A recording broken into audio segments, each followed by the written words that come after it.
वालेकुम वरहमतुल्लाहि वबरकातुह। कैसे हैं आप सब लोग? उम्मीद है सब खैरियत से होंगे।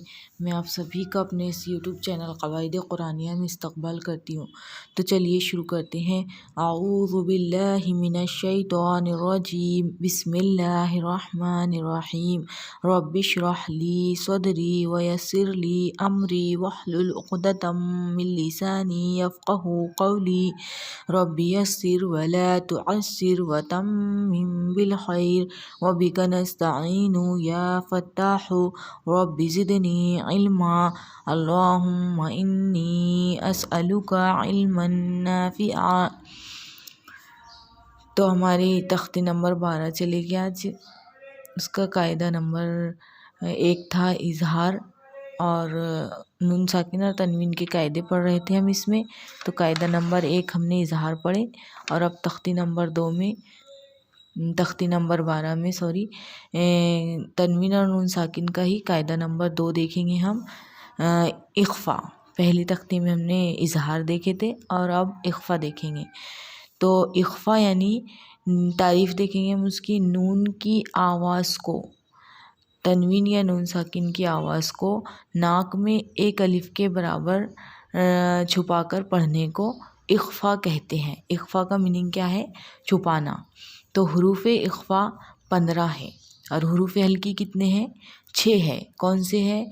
हमज़ा, हा, आइन, हा, गैन, खा, भूलना नहीं है हमको। और हुरूफ़ इख्फ़ा क्या है, कितने हैं? 15 है। तो इसकी सीक्वेंस बहुत अच्छी तरतीब में दी हुई है। ये सीक्वेंस से आपको इंशाल्लाह बहुत जल्द ये 15 हर्फ याद हो जाएंगे। तो पहले इसमें हम याद करेंगे 3 हर्फ, ता सा जीम, ता सा जीम, ता सा जीम।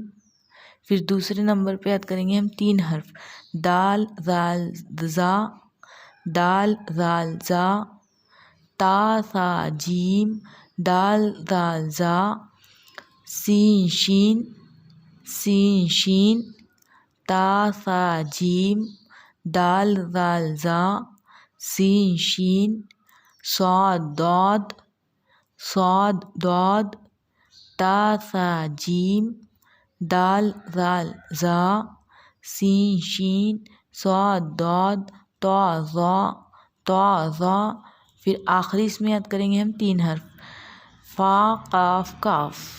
इस तरह याद करेंगे ना हम तो बहुत जल्द हमको याद हो जाएंगे। और इसको आपको मेहनत से याद करना है, तभी तो हमको पता चलेगा कि ये हुर्फ आए, तो फिर तभी हम इख्फ़ा कर पाएंगे। तो इसको याद करना बहुत ज़रूरी है। तो हुरूफ़ हल्की हमारे 6 थे, हमज़ा, हा, आइन, हा, गैन, खा। और हुरूफ़ इख्फ़ा 15 है, ता सा जीम, दाल दाल ज़ा, सीन शीन, सॉद दौद, तौ ज़ा, फ़ा काफ काफ। तो ये 15 हर्फ़ों को आपको याद करना है। अब इसका कायदा देखेंगे, तनवीन या नून साकिन के बाद, तनवीन या नून साकिन के बाद इख्फ़ा, हुरूफ़ इख्फ़ा आएँ तो तनवीन या नून साकिन की आवाज़ को नाक में छुपाकर पढ़ेंगे। क्या कंडीशन दी हुई है इसकी? कि तनवीन या नून साकिन हो और उसके बाद हुरूफ़ इख्फ़ा के 15 हर्फ़ों में से कोई एक हर्फ आए, तो फिर क्या होगा? इख्फ़ा होगा। और हमने वहाँ क्या पढ़े थे इजहार की तख्ती में कि तनवीन या नून साकिन हो और उसके बाद इजहार के हुरूफ़ हल्की के 6 हर्फ़ों में से कोई एक हर्फ आए, तो हम तनवीन या नून साकिन की आवाज़ को ज़ाहिर करके बग़ैर गुन्ना के पढ़ेंगे। और यहाँ पर तनवीन या नून साकिन के बाद हुरूफ़ इख्फ़ा में से 15 हर्फ़ों में से कोई एक हर्फ आए, तो हम तनवीन या नून साकिन की आवाज़ को एक अलिफ की मिक़दार नाक में छुपा कर पढ़ेंगे। कैसे? जैसे हम उर्दू की मिसालें दी हुई हैं यहाँ पर। जैसे पंखा बोलते जब हम, तो पनखा बोलते कि हम उसको पनखा नहीं, हम पन में नून की आवाज़ को क्या करते हैं? हम छुपा देते। और आवाज़ कैसी आती है उसकी? पंखा। तो नून की आवाज़ कहाँ चली गई? नाक में चली गई। अब एक और लफ्ज़ है जंगल, जैसे हिज्जे करे इसके तो जन होता है और ये गल, तो जनगल बोलते कि हम नहीं, नून की आवाज़ को हम क्या कर देते? नाक में छुपा देते। क्या पढ़ते इसको? जंगल। कहाँ चली गई नून की आवाज़? नाक में। कैसी गई वो? ज़ुबान अपनी नीचे ही रहेगी, हल्का सा आखिरी का हल्का सा तालू लगेगा, वो भी बारीक इख्फा में लगता है और मोटे इख्फा में नहीं लगता। मामूली जंगल, बीच का ज़ुबान, पूरी ज़ुबान अपनी तालू को कुछ भी नहीं लगती, जबकि गुन्ना में पूरी ज़ुबान लगती। जैसा अन्ना बोलते हैं हम, अन्ना बोलिए तो अन्ना में हमारी पूरी ज़ुबान तालू को लग रही, और अब जंगल बोलिए तो जंगल में पूरी ज़ुबान हमारी नीचे रहती और नून की आवाज़ कहाँ चली जाती? नाक में चली जाती। एक और लफ्ज़ है मंगल। मंगल को हम मनगल बोलते क्या? मनगल, मनगल नहीं बोलते हम उसको, क्या बोलते हैं? मंगल। तो जो मन में नून की आवाज़ वो कहाँ चली गई? वो नाक में चली गई। बस उसी को तो हम इख्फा कहते हैं। करते हम इख्फा, लेकिन हमें पता नहीं था कि ये इख्फा है। तो इख्फा क्या है? नून की आवाज़ को नाक में छुपा देना ही इख्फा है। तो इसके के नून को छुपा कर पढ़ते हैं, यानी पंखा, जंगल, मंगल की नून को हम क्या करते? छुपा कर पढ़ते। ये उर्दू की मिसालें हैं। इसी तरह हमें अरबी में इख्फा है। तो नोट, तनवीन और नून साकिन के बाद अगर सा, ज़ाद, काफ, ता, ज़ा में से कोई हर्फ आए जो हुर्फ़ों पुर पढ़े जाते तो इख्फा मोटा होगा। इसमें जो आखिरी का हमारी ज़ुबान का जो मामूली तालू लगता तो वो भी नहीं लगता, इसके अंदर मोटा इख्फा होता, और बाकी हरूफ आए तो इख्फा बारीक होगा। जैसे लिमा, स्वबरा, ये हुर्फ पुर पढ़े जाते ना तो इनका इख्फा भी मोटा होगा। लिमा स्वबरा मिन क़ब्ली आता, अब यहाँ पर बारीक इख्फा होगा। तो चलिए इसका सबक पढ़ते हैं। आज एक ही लाइन पढ़ेंगे हम, क्योंकि तख्ती समझने में हमारा टाइम हुआ, कहीं वीडियो लंबी ना हो जाए, इसलिए हम आज एक ही लाइन पढ़ेंगे। तो हम इसमें भी एक एक लफ्ज़ की अलग अलग मिसालें दी हुई है इज़हार की तरह। इज़हार में भी हमने 6 हर्फ़ों की 6 लाइन पढ़े थे और आपके अच्छे से समझ में आ गया था। इसमें भी 15 हर्फ़ की 15 लाइन दी हुई है। इंशाल्लाह आपकी ये भी बहुत अच्छे से समझ में आया।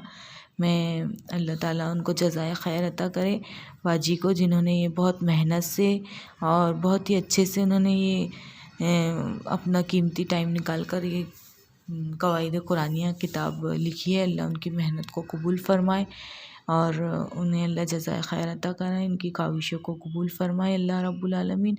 और उन्होंने जिनको पढ़ा है उन्होंने और वो भी इस काम में लगी हुई है, अल्लाह उनके भी मेहनत को कबूल फ़रमाए और उन्हें हिम्मत दे। हिम्मत की बहुत ज़रूरत है और आप लोग भी दुआएं दें। दुआओं की और हिम्मत की और हौसले की बहुत ज़्यादा ज़रूरत है मुझे। तो देखिए, हुर्फ़ इख्फ़ा का पहला हर्फ हमने क्या पढ़े थे? ता। तो ता की मिसाल इस लाइन में देखेंगे हम। और हमने क्या पढ़े थे? तनवीन या नून साकिन के बाद इख्फ़ा का हर्फ आएगा। तो देखिए यहाँ क्या मिला हमको? नून साकिन मिला और इसके बाद ता इख्फ़ा का हर्फ मिला। तो यहाँ पर क्या होंगे? हम नून की आवाज़ को छुपा कर पढ़ेंगे। तो पढ़िए, यहाँ इख्फ़ा होगा और ता को मीम से मिलाएंगे।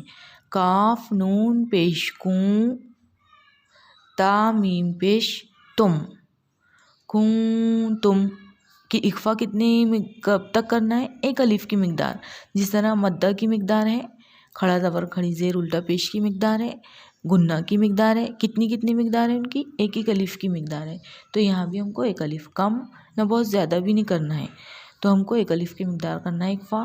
काफ नून पेश कूं, ता मीम पेश तुम, कुंतुम। नून की आवाज़ को हमको छुपाना है, कुंतुम नहीं पढ़ना है इसको, कुंतुम पढ़ना नहीं है इसको। जैसे हम जंगल को जनगल नहीं पढ़ते, मंगल को मनगल नहीं पढ़ते, पंखा को पंखा नहीं पढ़ते। पढ़ेंगे तो हम गलत बोलेंगे ना, सामने वाला बोलेंगे ये तो गलत लफ्ज़ है। तो इसी तरह ये भी अरबी का लफ्ज़ है, चूँकि अरबी हम जानते नहीं इसलिए हमको महसूस नहीं होता हो, लेकिन लफ्ज़ वो गलत हो जाता फिर। तो हमको इसको कुंतुम नहीं बोलना है, इसको क्या बोलना है? कुंतुम, कुंतुम, कुंतुम। अब दूसरा देखिए, यह नून साकिन है, इसके बाद ता है। तो यहाँ पर ता क्या है? इख्फ़ा का हर्फ है, इसलिए यहाँ इख्फ़ा होगा। नून की आवाज़ को हम छुपा कर पढ़ेंगे। अब दाल पर सुकून है, तो दाल कौन से हर्फ़ों में से है? दाल कलकला के हर्फ़ों में से है। काफ ता बा जीम दाल, आया दाल। तो यहाँ पर आवाज़ लौटेगी पढ़ते वक्त और हरकत को हम जल्दी पढ़ेंगे। मीम नून ज़बर माँ, ता दाल पेश तुद, तुद, माँ तुद, खा ज़ेर खी, माँ तुद खी, लाम पेश लू, माँ तुद खिलू, माँ तुदखिलु, माँ तुदखिलु। अब यहाँ देखिए वाव साकिन है, इससे पहले ज़बर है तो वावलीन होगा। वावलीन को हम नर्म मारूफ आवाज़ के साथ जल्दी पढ़ेंगे। तनवीन है, उसके बाद ता है। तनवीन यहाँ पर तनवीन में जो नून की आवाज़ आती कौमुन होगा ये, तो जो आखिरी पे नून की आवाज़ आती है उसको हम छुपा कर पढ़ेंगे, इख्फा होगा यहाँ, क्योंकि तनवीन के बाद ता इख्फा का हर्फ है। और जीम पर जज़म है, तो जीम जो है कलकला के हरफों में से है, काफ ता बा जीम आया जीम, तो कुतुब जद में से है ये, इसलिए इस पर आवाज़ लौटेंगी। हा ज़बर हा को हम जल्दी पढ़ेंगे। वाव साकिन से पहले पेश है तो वाव मद्दा होगा। वाव मद्दा को हम एक अलिफ की मिकदार खींच कर पढ़ेंगे और हरकत को हम जल्दी पढ़ेंगे। तो पढ़िए काफ वाव ज़बर कौ, मीम दो पेश मू, कौमू। ता जीम ज़बर तज, यहाँ क्या होगा कलकला होगा, तज। हा ज़बर हा, तज हा। लाम वाव पेश लू, तज हलू। नून ज़बर ना, तज हलूना, तज हलूना। कौमू तज हलूना, कौमू तज हलूना। एक साथ पढ़ेंगे हम इसको, कौमू तज हलूना, कौमू तज हलूना। तो ये थी हमारी ता की मिसाल। ये सबक इंशाल्लाह यहाँ पर हमारा ख़त्म हुआ। मिलते हैं इंशाल्लाह अगली वीडियो में अगले सबक के साथ। तब तक के लिए अल्लाह हाफ़िज़।